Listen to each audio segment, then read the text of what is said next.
13/11/2025 ഇന്ത്യയിലെ രാജകുമാരൻ മിസ്സിംഗ് ആണ്.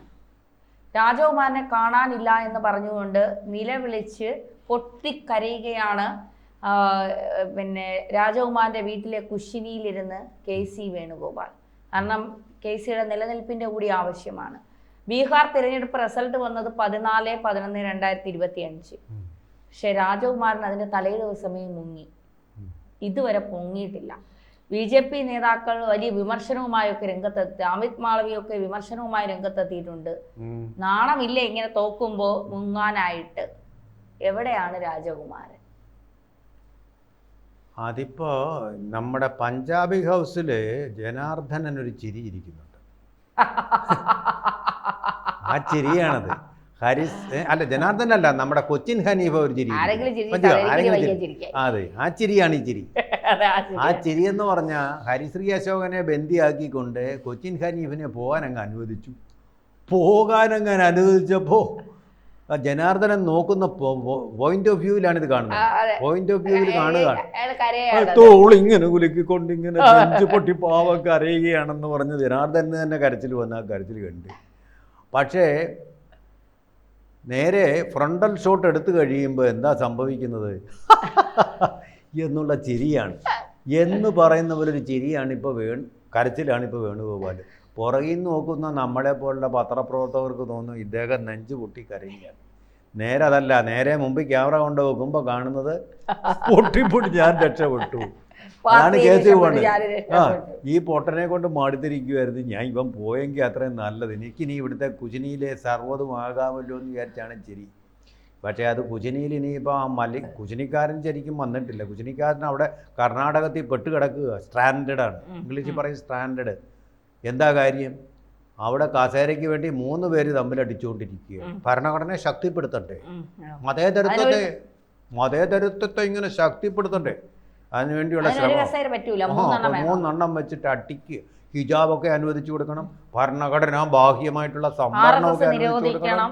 ഈ സ്നേഹമെല്ലാം വേണ്ടത് 4 കാലുള്ള ഈ കസേരയ്ക്ക് വേണ്ടിയായിരുന്നു.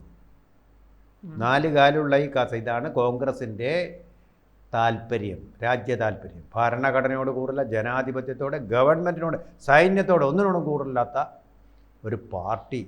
പ്രീണനം ഉപയോഗിച്ചുകൊണ്ട് തീവ്രവാദം വരുമ്പോൾ കൈകൊട്ടിച്ചിരിക്കുന്ന പാർട്ടി, തീവ്രവാദികളെ അറസ്റ്റ് ചെയ്യുമ്പോൾ പ്രതിഷേധിക്കുന്ന പാർട്ടി, ഇന്ത്യയിൽ വർഗീയ കലാപം ഉണ്ടാക്കി കലക്കവെള്ളത്തിൽ മീൻ പെനിക്കാനായിരിക്കുന്ന വൃത്തികെട്ട പാർട്ടി, ഇന്ത്യയെ 2ആയി മുറിച്ച പാർട്ടി.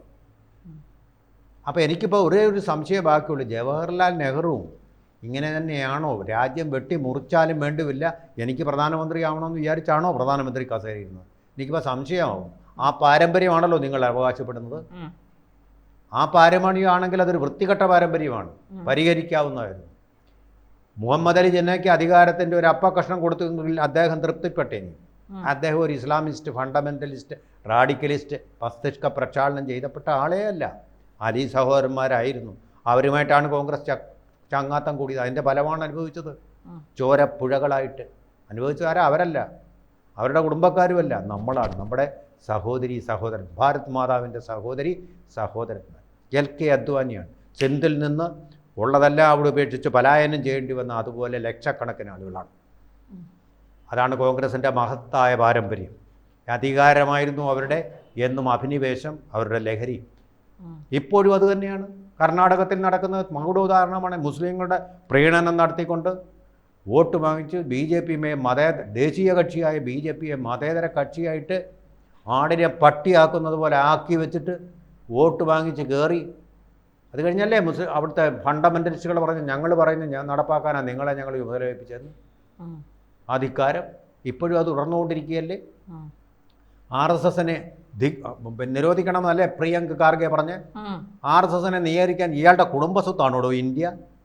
എനിക്ക് മനസ്സിലാവാഞ്ഞു പോയി. RSSനെ നിരോധിക്കണമെന്ന് പറയാൻ പ്രിയങ്ക എന്നുള്ള പേര് കൊണ്ടുകൊണ്ട് തനിക്ക് അതിന് അട്ടിപ്പേർ അവകാശം കിട്ടുന്നുണ്ടോ ഇന്ത്യക്ക്?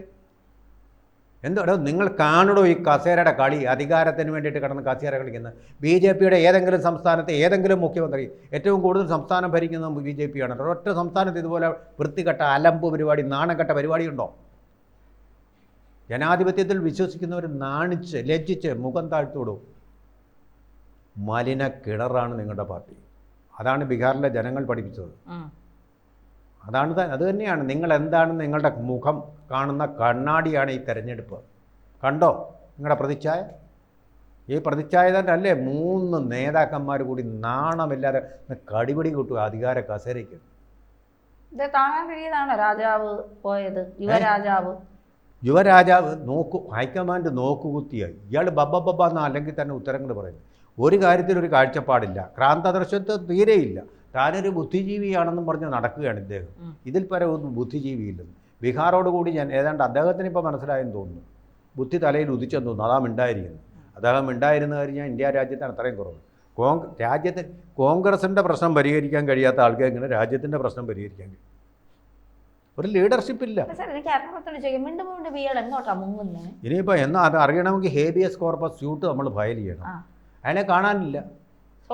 പ്രേം നസീറിനെ കാണാനില്ല എന്ന് പറയുന്ന പോലെ ഹേബിയസ് കോർപ്പസ്. അപ്പോൾ അന്വേഷണം നടത്തി കണ്ടുപിടിക്കുമ്പോൾ ചിലപ്പോൾ എൻ്റെ ദൈവമേ പാതിരാത്രയെങ്ങാനും ആണെങ്കിൽ പിന്നെ കാണുന്നതൊക്കെ അപശകുനങ്ങളായിരിക്കുമേ.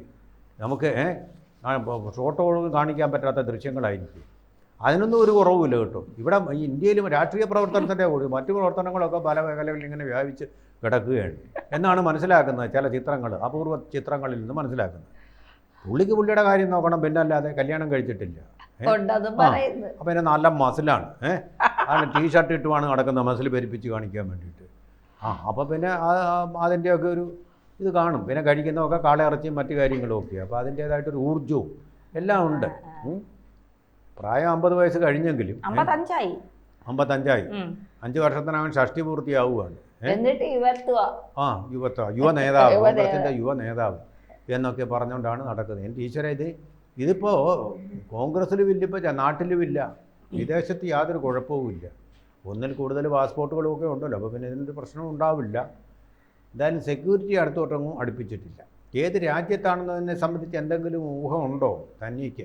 കൊളംബിയയിൽ മറ്റേ ഒരു മയക്കുമരുന്ന് കച്ചവടക്കാരൻ്റെ മകളുമായിട്ട് വിവാഹം കഴിഞ്ഞ 2 മക്കളും ഉണ്ടെന്നൊക്കെയാണ് പറയുന്നത്. ഒരു ബംഗ്ലാദേശ് പത്രമാണിത് ബ്ലിറ്റ്സ് പറഞ്ഞത്. പക്ഷെ അതിനെതിരെ ഇദ്ദേഹം മാനനഷ്ട കേസിന് പോലും പോയിട്ടില്ല. അല്ല, അത് നിഷേധിച്ചിട്ടുമില്ല. അപ്പൊ പിന്നെ നമുക്കത് വിശ്വസിക്കാതിരിക്കാനും കഴിയില്ല. രാഹുൽ മാങ്കൂട്ടത്തിലൊക്കെ എന്തോ രാഹുൽ ഗാന്ധിയെ കണ്ടുപിടിക്കുക, മാതൃക കണ്ടുപിടിക്കുക. പിന്നെ ഏതോ രാജാവിന്റെ മകളുമായിട്ട് ബന്ധമുണ്ടെന്ന് പറയുന്നു. അപ്പൊ ഇടയ്ക്കിടയ്ക്ക് പട്ടായയിലും മലേഷ്യയിലും ബാങ്കോങ്ങിലും ഒക്കെ പോകുന്ന മനുഷ്യനാണ്. എവിടെ എപ്പ എങ്ങനെ കുമ്പിടിയെ പോലെയാണ്. ഇന്ന് അവിടെ കണ്ട നാളെ വേറെ. നമുക്ക് ഇങ്ങനെ ഊഹിക്കാം. ഊഹമാണ് ഇത്, നമ്മളിത് കണ്ടെത്തിയതൊന്നും അല്ല. അപ്പൊ നീ എന്ന് ഇന്ത്യയുടെ പ്രധാനമന്ത്രി ആകുമ്പോൾ അന്ന് മോളെ കെട്ടിച്ച് ഞങ്ങള് 4 പേര് കാണിക്ക കൊടുക്കാമെന്നുള്ളതായിരിക്കും കണ്ടീഷൻ. ആ കണ്ടീഷൻ വെച്ചായിരിക്കും. ഇപ്പൊ ധർമ്മേന്ദ്ര മരിച്ചല്ലോ. അദ്ദേഹം മഹാനായ നടനും സുന്ദരനുമായിരുന്നു. അദ്ദേഹത്തിന് എല്ലാ എന്താ പറയുന്ന ആദരാഞ്ജലികൾ അർപ്പിച്ചുകൊണ്ട് പറയട്ടെ. അദ്ദേഹത്തിന് 2 ഭാര്യമാരുണ്ടായിരുന്നു. ഹേമമാലിനെ കല്യാണം കഴിക്കുമ്പോൾ ആദ്യത്തെ ഭാര്യയെ അദ്ദേഹം ഉപേക്ഷിച്ചിട്ടില്ല. അങ്ങനെ വല്ലതും പറ്റുമായിരിക്കുമല്ലേ? അങ്ങനെ ആണെങ്കിലല്ലേ പറ്റത്തുള്ളൂ. അല്ലെങ്കിൽ എങ്ങനെ മലേഷ്യയിലും അതുപോലെ തന്നെ കൊളംബിയയിലുമായിട്ട് പിടിയില്ല സാർ. പിന്നെ 4-5 പാസ്പോർട്ടൊക്കെ ഉണ്ടല്ലോ. പൗരത്വമൊക്കെ 2 ബ്രിട്ടീഷ് പൗരത്വം അങ്ങനെ ഉള്ളതുകൊണ്ട് അവിടെ അങ്ങനെ പോയി ഇങ്ങനെ വരാം. ഇങ്ങനെ നമുക്ക് ചോദിച്ചുകൂടെ? അതുകൊണ്ടായിരിക്കും അദ്ദേഹം ഈ തലാഖ് ചൊല്ലി കല്യാണം വേർപ്പെടുത്തുന്നതിനെ സാധൂകരിക്കുന്നത്. എത്ര ഭാര്യമാർ വേണമെങ്കിലും ആകാൻ അതിന് അങ്ങനെയാണെങ്കിൽ കുഴപ്പമില്ലല്ലോ. ഇനിയും കൂടുതൽ പേര് വേണമെങ്കിലും ആകാമല്ലോ തൻ്റെ ടേസ്റ്റിനനുസരിച്ച്.